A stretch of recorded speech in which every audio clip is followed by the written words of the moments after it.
যে আমি বলছি রবীন্দ্রনাথ ঠাকুর বাঙালির শত্রু, রবীন্দ্রনাথ ঠাকুর জাতির শত্রু, রবীন্দ্রনাথ ঠাকুর ঢাকা বিশ্ববিদ্যালয়ের শত্রু, রবীন্দ্রনাথ ঠাকুর মুসলমানের শত্রু।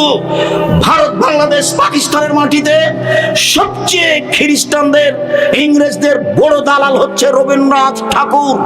দালাল লন্ডনে থাকে, আর আমাদের মুসলমানেরা ইংরেজদের যুগে জেল হাজতে থাকে, সম্মানে গিয়ে লন্ডনে বসে থাকে দালাল।